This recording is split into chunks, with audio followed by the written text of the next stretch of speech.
Maybe I just found the answers. Maybe I just found the answers in you. Come give me all your love. I want you to know we can make it together. Let the wind blow. All we need is each other. Come take my hand, you're all that I have now. I won't let you go, 'cause I found all the answers in you. Ooh, ooh, ooh, ooh, ooh,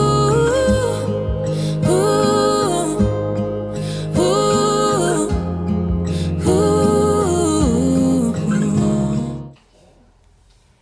I am so frustrated with this camera right now. So I was trying to edit a video today, and like barely even halfway through editing, I hit a snag. So basically, if I start to import footage from my SD card into iMovie where I edit, and something interrupts that, whether it be the SD card accidentally gets taken out before it's all successfully imported, or if I get a storage full notification and I have to cancel tasks because there's not enough storage to complete them, it will make me lose any footage that had not already been imported, and I could not figure out how to get the footage back, because I would go to re-import the same footage, and even though I'm trying to re-import it, it would still say file not found, file missing, whatever it was. And so I was having a lot of issues with that. I tried to re-import stuff, and it will not let me for some reason.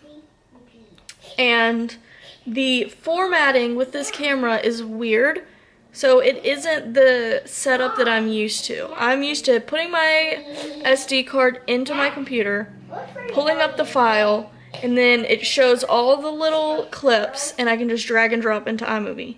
But this one, for some reason, the files are in a completely different format that doesn't use, like, that method doesn't work.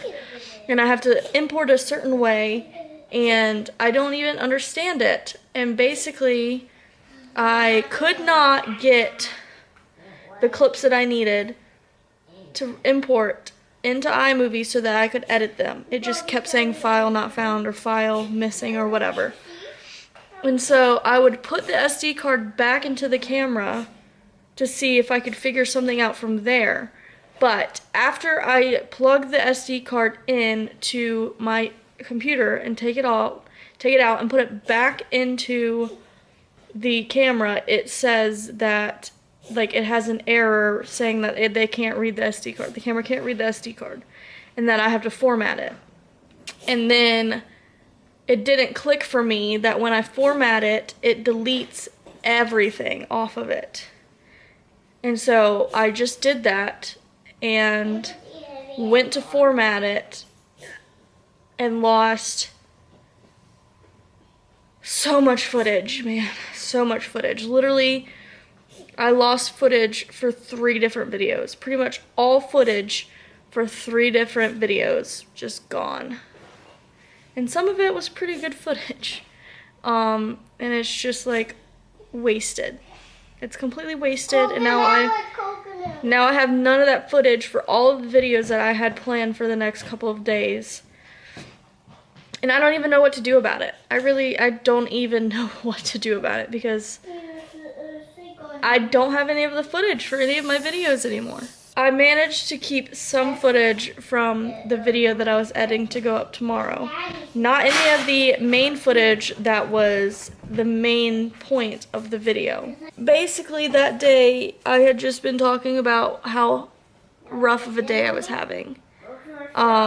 Because that morning, I found out that my Shipped account got permanently deactivated. And if you guys have been watching, Shipped was like my main / only form of income besides YouTube. Like, I make a little bit of income from YouTube, not anything substantial. And then I could pick and choose when I did shipped orders and stuff to make more income, to help out, to pay my bills, whatever it was. I hadn't been able to do ship the whole time I was in South Carolina, but I came to Ohio to visit and did a little bit of shipped while I was here to try and make money because it's a good area for shipped here.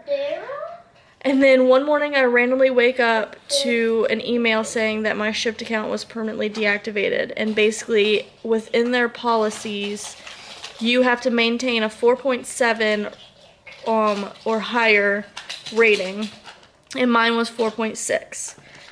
So for some, like, just that little 0.1 difference made me completely lose my shipped account. So I was like so bummed and terrified, like, oh, now I'm gonna have to get like at least a part-time job, and I'm gonna have to figure out childcare and hours and all this stuff so that I can pay the bills that I have now. And I was really like freaked out about it because I haven't worked. My camera battery died, but anyways, I haven't worked in years, since like 2017 I think was when I last worked, and I worked at a grocery store. So it has been a long time since I've been in that situation, and like my anxiety and my depression has gotten so much worse since I've been a stay-at-home mom all this time, and I've been used to being a stay-at-home mom, and it just terrifies me to have to go back into the workforce, dealing with my mental health issues, dealing with being a full-time student, trying to continue doing YouTube, which is in itself basically a full-time job, just without the pay, and still being there for my kids being so young. And it was just so much that hit me, and it made that day so stressful. And I mean, every day lately has been stressful because I feel like I just don't know what's going on with anything. I feel like I have no control over my life right now. I don't even know how to explain it, but I don't have any answers for anything. I don't know when I'm going back to South Carolina. I don't know how long I have to stay at my grandma's house. I don't know if and when I have to get a physical job. I don't know if I can make it work doing other forms of self-employment. I feel like I don't know anything. And it drives me insane because my personality, my anxiety, I need to have everything planned out at all times. Like, I have to have my days planned, my weeks planned, my months planned. I have to plan everything down to as much detail as possible. Otherwise, I feel like I'm losing control of everything, and it makes me really anxious and really irritated because I just feel like I don't understand what's going on with my own life. And that's how I feel right now because I don't have answers to any of that stuff. Whenever I sit down to write my weekly to-do list, I get halfway through the week and I'm like, I don't even know what I'm going to be doing. I don't know where I'm going to be or what I'm going to be doing 3-4 days into the future. And that is really hard for me because I'm used to knowing my plans at least by a weekly basis. The YouTube aspect got a little bit better because I was like pre-filming so much stuff. I had so much stuff filmed, and then I was just like editing and uploading in chronological order to have videos go up on my uploading days. Which now I just lost the footage to 3 videos and I don't know what to do about it. I don't know if I should attempt to refilm those videos, but then it's like, it's not gonna be like real.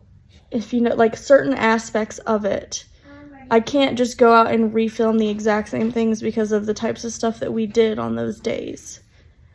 So it's like, I kind of have to piece it together with clips that I just so happened to film on my phone instead of on the camera, and me sitting down in front of the camera and being like, yep, by the way, on this day we did this and this and this and this. But I don't have any footage of it because I lost it all, and I just feel like that's going to be so boring and maybe even too confusing for you guys, and I just... Yeah, basically on this day, I was having a really hard time with the work thing, because it just like out of nowhere hit me like, oh my god, I have to get back to South Carolina ASAP. I have to find a part-time job. I have to do an interview. I have to find hours that work. I have to figure out what to do with the kids while I'm working. And I had to make sure I make enough with a part-time job to pay my 3 bills that I have now. Because I have my phone bill, I have car insurance, and my car payment. And I was telling Christopher, I was like, yeah, I literally have to go back to South Carolina, like, ASAP. And me and him were both bummed about it. And then we kind of came to the agreement where it was like, okay, I don't want you to leave quite yet. And you're not going to have time to make money for your bills right now anyways. So he agreed that he would help me out with the bills for this month. That way I could stay longer, because we were waiting to hear back on when he would need to go down to South Carolina to figure out his transfer stuff so that we could go down together, because it just made more sense for us to be able to like pack up some miscellaneous stuff around the house and take it down with us and go down together and start figuring stuff about the move there. Because yes, technically me and the kids already live in South Carolina at my grandma's house, but now Christopher's moving to South Carolina in the nearer future. And we have to figure out getting this house sold and getting everything out of this house and into storage down there. And he's going to be staying with family down there. And then we have to do the house hunting all over again to find a house for us down there to buy. And it's just, there's so much that we have to figure out. And I feel like I'm losing my mind. I literally feel like I'm losing my mind all day, every day, because I don't know how anything is going to work out. And I'm not the kind of person that can just be like, okay, things are going to happen how they're going to happen and they'll all work out in the end. Like, I so wish that I could tell myself that and actually listen, because it would be so much easier. But because of my anxiety and my personality, that just doesn't work. I need to have plans for things. I hate not knowing how a certain thing is going to turn out, not knowing if we're going to be able to find a house, not knowing if we're going to be able to find a house that we can afford, that checks all the boxes, and not knowing like how long that's going to take, not knowing when he's going to have work down there, not knowing anything. Like, I don't know anything about my life right now. All I know is, like, something has to change, because I can't keep living like this. So I spoke with Christopher's mom, who is the manager at a gas station. And I know she's always needing help because her employees never show up, or they're always quitting or calling out, things like that.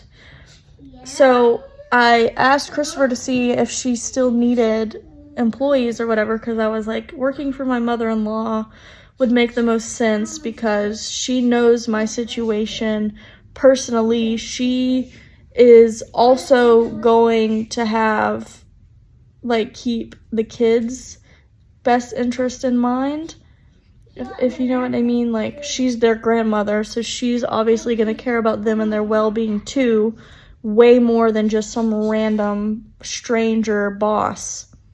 So it's like, it's on a more personal level. She understands me and my situation, and her being in control of my schedule just made the most sense to me. But at the same time, working in a gas station terrified me. Like, I'm just not a people person, so I don't like all the socializing. And honestly, I feel like I have convinced myself that I am, like, incapable of doing anything, really. Like, I feel like I'm not going to be able to go to any job and learn computers and registers and policies, and I just feel like I can't learn how to do anything anymore. And also the whole thing, like, I already feel like I don't have time for myself with what's on my plate. I have 2 toddlers that require a lot of attention. I'm a full-time college student. I have a YouTube channel. It takes a lot of work and effort. And I'm trying to start going to the gym and working on myself. And it's like, at the end of all of that, I already didn't have any time for myself. And now I'm really not going to have time for myself. And, like, I'm already stuck in survival mode And adding in a part-time job to that is just going to make it 10 times worse. Because literally every single day feels like I'm just doing whatever I can to survive. I'm not living, I'm not like dreaming, I'm not hoping, I'm not doing anything but just surviving each and every day. I just don't have any time for myself. I don't have time to recuperate myself and to take care of myself, so I'm just constantly pouring from an empty cup, and it has been that way for years.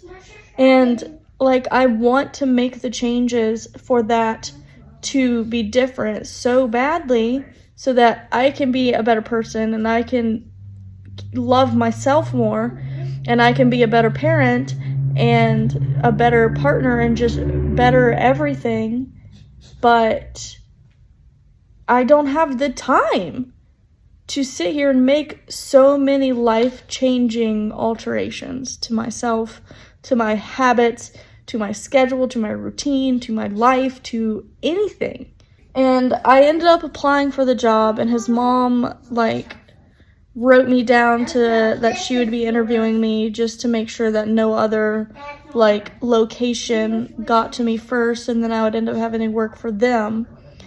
And she was saying that I would have to be back by April 1st to do the interview, but then the more I thought about it, the more I was getting, like, seriously anxious to the point that I felt sick. I couldn't sleep. I couldn't fall asleep. I couldn't stay asleep. And I was, like, just sick with anxiety. For days and days and days, all I could think about was, how on earth am I going to make that work in any aspects?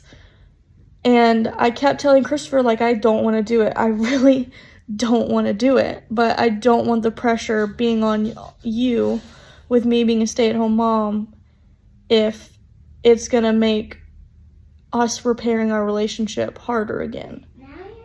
If that makes any sense. But at the end of the day, it's like he tells me that he doesn't necessarily want me to work, especially if he can afford for me to not have to work.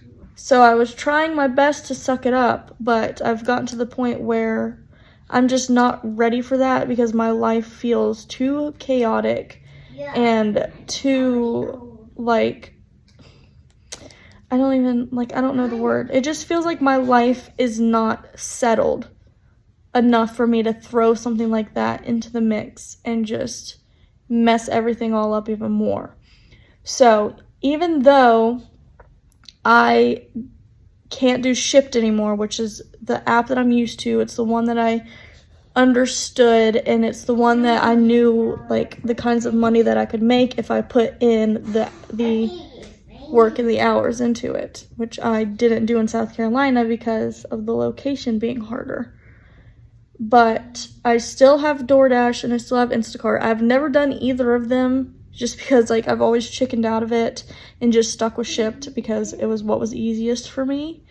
But I'm gonna have to, like, get myself to do better with the Instacart and with the DoorDash.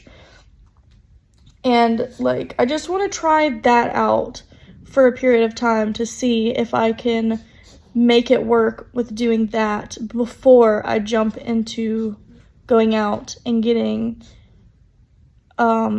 like a traditional job.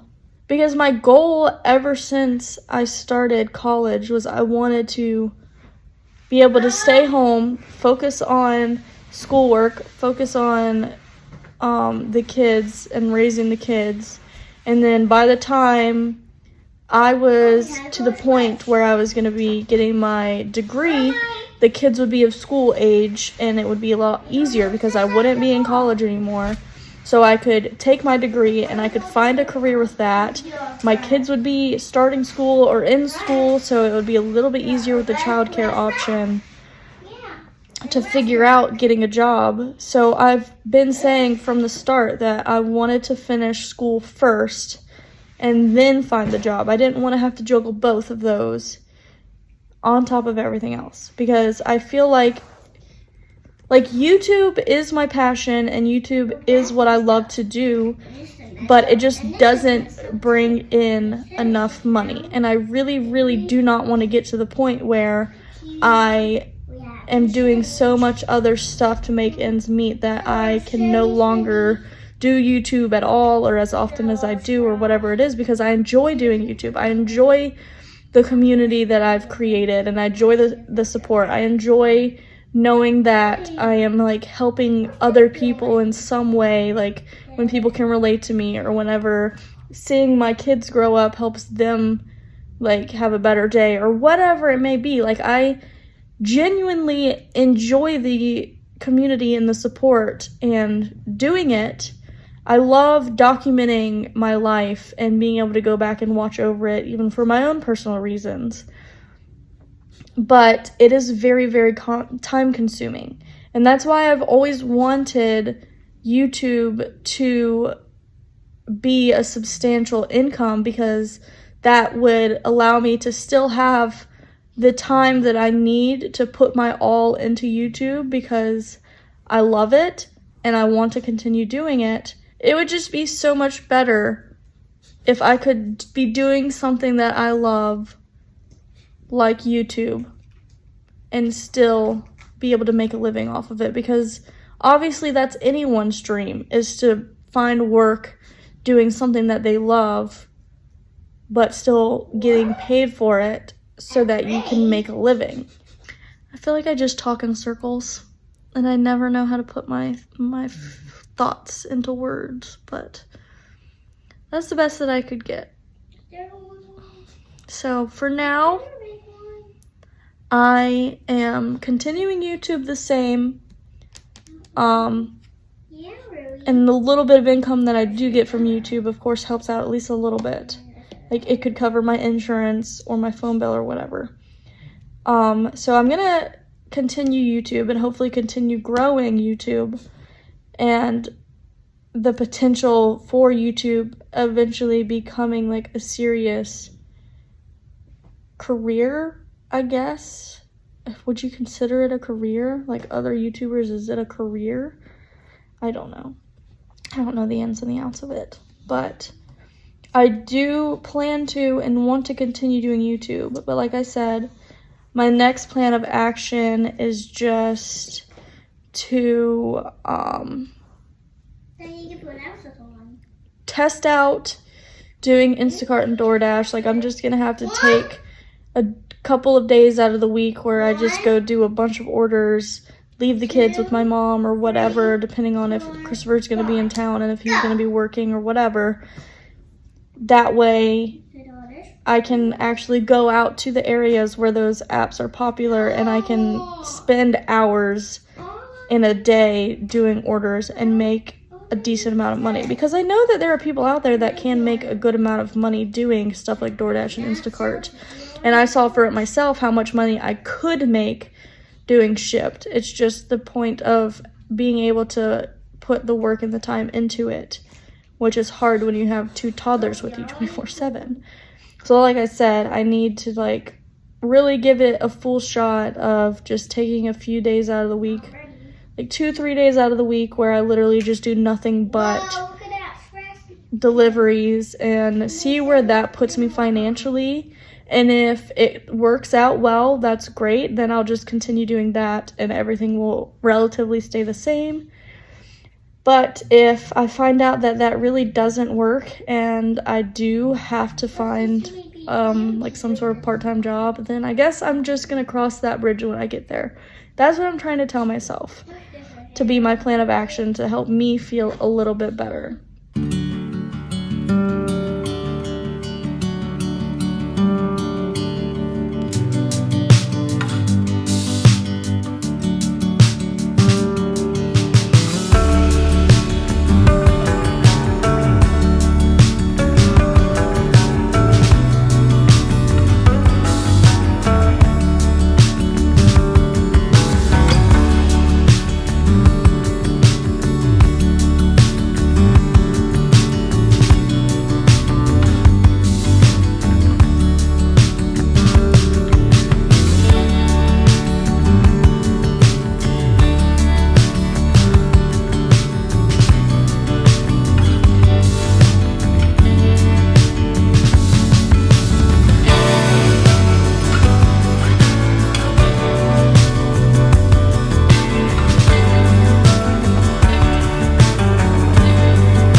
UPS. I thought that I was gonna be able to just drop this off in like one of the little drop box things, but they don't even have one. Mommy. So I gotta direct these kids out and go inside for 2 seconds. I hate doing that. Mommy. Like, it's so much easier to just run and be like, here you go, dropping this off. But now I got the 2 kids with me, so I gotta take them in. I gotta take them both out into the store just to be like, here you go, 2 seconds, walk back out, put them right back in the car. Mommy. Hate it. But, Mommy. what? Can you flip us down for Uncle Sheldon? Uncle Sheldon is far away, London. Inside of this here envelope is paperwork Mommy. to finalize things. So basically this right here means that I no longer have any ties to Hunter at all. He has none to me, I have none to him. So dropping this off so I can get sent in and be done with it, and the car can just be completely mine. Like, the car can be mine, it can be finalized, it can just all be done.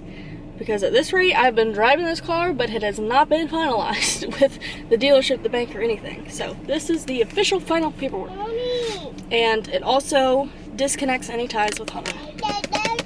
Mommy. So let's go drop it off. Mommy. What?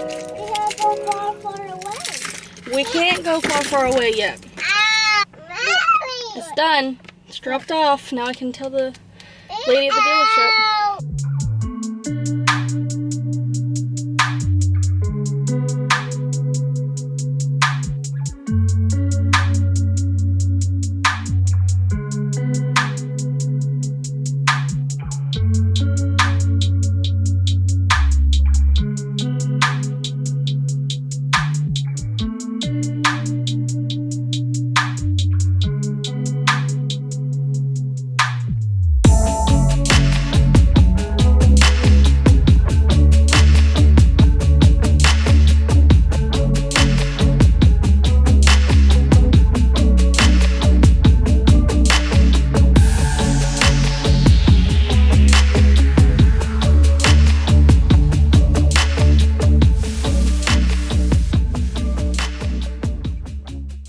I did want to quickly just kind of like brush through the footage that I did manage to keep. So,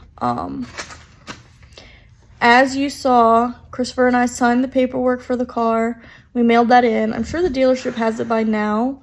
I will have to message just to double check. But that means that officially the car is still mine with Christopher as my co-signer instead of Hunter. So I don't have to worry about that anymore. And luckily, having Christopher as my co-signer and he has better income and better credit helped out with my monthly payments and my interest rate. So that was a plus. So yeah, we got those papers signed and I dropped them off to go back to the dealership, as you saw.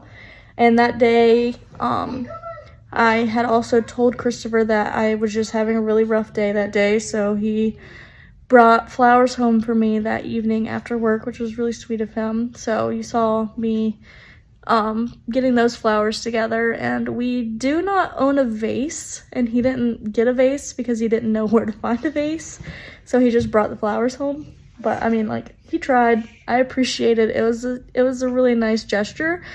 But yeah, I ended up having to put them in like a juice, like a tea pitcher or whatever, so that's pretty funny. I call it my ghetto flower vase right now. So yeah, I put all the flowers in there. They're still sitting on the counters. They're going rather strong. They've bloomed quite a bit more, but they are definitely starting to die a little bit. So it's about time for me to dry some out to put in a jar and throw the rest out, because that's what I always do whenever I get flowers. So that was really sweet. And then he told me to go get my nails done because my nails had grown out so much and they were really bothering me. I literally just had that footage in there and went through and edited it, but it wouldn't export or import because I'd ran out of storage. So yeah, basically he told me to go ahead and go get my nails done. They were really grown out. and I was bumping them on everything, and it felt like I was gonna rip my whole nail off, and those were pissing me off and making the situation 10 times worse, because literally it felt like every few minutes I was jamming them, I was like catching them on something, and it would hurt so bad, and my fingers were so sore, and I was just sick of them. They were way too grown out. So yeah, he told me to go get my nails done, which I did, which I have the footage from my phone for some of it. Mama. So that was a nice pick-me-up. I got to go sit and get my nails done and be kid-free for a little bit. Hey, Mommy. And you tell me to play a game with Christopher. When you go to get all the colors on nails. Then you came home. It's funny when she calls us by name sometimes. So yeah, basically I had a really, really, really bad day that day. But knowing that I got the car situation figured out, that was some good news. And then he got me the flowers, which was really sweet, and told me to go get my nails done. So that was really sweet of him. And also, like, I told him before I even left, like, I mean, I went to get my nails done after he got off of work, so I didn't get home until later. So that was definitely a takeout kind of night, because I was not going to come back and then stop to cook. So I picked up McDonald's after I had my nails done. Mama, because I told you to get McDonald's. Yep, I'm sure. And we all sat down and ate McDonald's, which I'm also bummed that I lost the footage of me showing Christopher my nails that he picked out, but yeah, I did the thing where, like, he told me that he definitely wanted something red because red is his favorite color, so I just picked out a couple of different, like, reds that I liked, and told him to pick a number, and then, like, landed on this, which I added the white, like, I picked this, like, pearly white color just to have that accent nail. Those are peaches, but yes, I wish you wouldn't play with my dirty socks. That's weird. But yeah, I added the white nail, but the red was the number that he picked. They're just like really sparkly red. I told him that they remind me of Wizard of Oz, like her shoes. So that's basically how that day went. I also just wanted to thank all of you for being there and for supporting and watching, and I really do appreciate those of you that are true supporters. Like, obviously I mean the nice ones, because I don't enjoy the bullying that I receive on the internet sometimes, but I really, really do appreciate the support that I have gotten over the years of doing YouTube and being on social media and having some sort of platform on social media, because it has made like a world of a difference sometimes. And I enjoy doing YouTube. I enjoy having that footage to look back on, as stressful as it can be sometimes. I don't regret doing YouTube, and I don't want to quit doing YouTube. I appreciate the love and the support that I receive online, because it does help like battle all of the negativity and the hate that you get that comes along with having a platform on the internet. So I am entirely grateful for those of you that are positive on my pages. And I guess just keep me in your thoughts and your prayers, wishes, whatever it is that you believe in, that things do work out for me and that they start getting better and I can start actually living my life and not just surviving. All of my scars start to heal when I'm with you, and I can't explain how I feel when I'm with you. Just give a little bit of your heart, give a little bit of your heart to me.